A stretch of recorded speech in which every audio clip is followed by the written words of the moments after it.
Hi friends, ఈరోజు మెత్తగా మల్లె పువ్వు లాంటి ఇడ్లీ కొలతలైతే చెప్తానండి. మేము ఇడ్లీకైనా దోశకైనా ఒకటే పిండి. లాస్ట్ వరకు అయితే స్కిప్ కాకుండా ఈ వీడియో అయితే చూడండి. చూసి మీ అభిప్రాయాన్ని అయితే తెలియచేయండి. లైక్ చేయండి, షేర్ చేయండి. మీరు ఈ విధంగా చేసి చూడండి.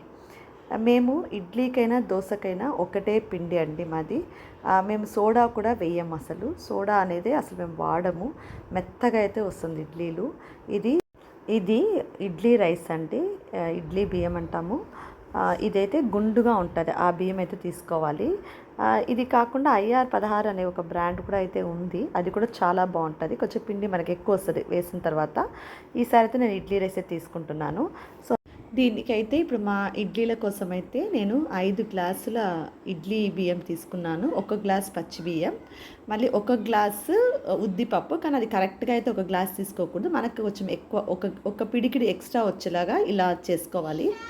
ఇలా వేసుకొని మెంతులు కొంచెం ఉద్దిపప్పులోనే నానబెట్టేసుకోవాలండి. ఇలా ఒక 3-4 సార్లు ఇది బియ్యంని ఉద్దిపప్పును కడుక్కున్న తర్వాత మీరు నీళ్లు వేసి నానబెట్టేసేయండి.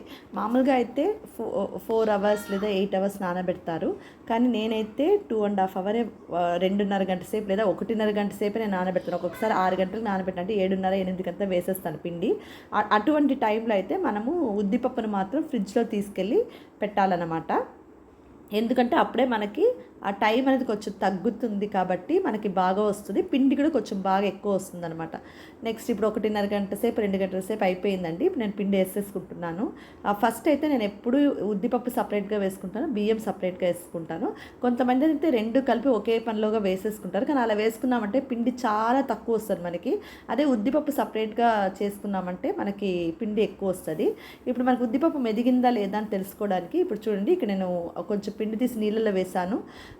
కొంచెం ఉద్దిపప్పు నీళ్ళల్లో వేసుకున్నామంటే అది కొంచెం పైకి తేలుతుందండి. లేదంటే మనం చేతులు బాగా కడుక్కొని ఆ పిండిని ఇలా మనం ఉద్దిపప్పును టచ్ చేసాము, మన చేతికి అంటుకోదు. అప్పుడు మనం ఉద్దిపప్పును తీసేయచ్చు. తీసేసి మనము నెక్స్ట్ బియ్యం అయితే వేసేసుకుంటున్నాను. బియ్యంకి అప్పుడప్పుడు మేము నీళ్ళు కొంచెము యాడ్ చేసుకుంటూ ఉండాలంటే, లేదంటే అసలు నీళ్ళు ఎక్కువ లాగుతుంది. మేమైతే ఇడ్లీకైనా దోశకైనా ఒకే పిండి అండి. ఇదే పిండి పులిసిన తర్వాత అయితే గుంత పగనాలు వేసేసుకుంటాము. కానీ మేము దీనికైతే ఒక్క సోడా ఉప్పు కూడా మేము వేయమండి. సోడా అనేది అసలు మంచిది కాదు, కాబట్టి మేము సోడా ఉప్పు అయితే అస్సలు వేసుకోకపోయినా కూడా ఇడ్లీలు కానీ దోశలు కానీ చాలా బాగా వస్తుంది. మా అమ్మకైతే అదే ఆశ్చర్యంగా ఉంటుంది, మీకు ఎట్లా వస్తుంది ఇడ్లీలు అనేసి. మీరు కూడా ఈ టెక్నిక్స్తో మీరు కూడా రెసిపీ వచ్చేసి ట్రై చేసి చూడండి. మళ్ళీ ఇడ్లీ తెల్లవారు అయిపోయిందండి. ఇంకా నేను ఇడ్లీలు వేసేసుకుంటున్నాను. మంచి నూనె అయితే రాసుకుంటున్నాను ఇడ్లీ ప్లేట్స్కి. మాది హోల్స్ ఉండే ప్లేట్ కాదు కాబట్టి నేను బట్ట పెట్టి ఇడ్లీ పెట్టడం లేదు. సో దానికి మంచి నూనె అంటే నువ్వుల నూనె రాసేసుకుంటున్నాము. మేము ఎప్పుడు నువ్వుల నూనె రాస్తామండి ఇడ్లీలకి, ఎందుకంటే అప్పుడు ఇడ్లీలు మనం తీసేటప్పుడు దాన్ని ప్లేట్కి అతుక్కోకుండాను వస్తుంది. అది కాకుండా మంచి నూనె మనం వేస్తాం కాబట్టి అది ఇడ్లీలకు కానీ మన హెల్త్కి కూడా చాలా మంచిదనమాట. ఒక 10 నిమిషాలు అయిన తర్వాత ఉడికిందో లేదో చూసేసుకున్నాను. చాలా మెత్తగా అయితే ఉడికిందండి ఇడ్లీ. సో ఇప్పుడైతే నేను ఇడ్లీ తీసేసుకుంటున్నాను. మీరు కూడా ఇలాగే ట్రై చేయండి. ట్రై చేసి మీరు కూడా చేయండి. సోడా ఉప్పు యూస్ చేయకుండా మీరు కూడా ట్రై చేసి నాకు చెప్పండి ఎలా వచ్చిందో ఇడ్లీలు అయితే. ఇది నేను ఇడ్లీలు ఒక 2 డేస్ పెట్టుకుంటే మళ్ళీ కొంచెం పిండిని దోశలు పోసుకునేస్తాను. తెల్లారితో మాత్రం మా ఇంట్లో ప్రతిరోజు ఇడ్లీలే ఉండాలండి. మాకు తెల్లారి బ్రేక్ఫాస్ట్ ఇడ్లీసే.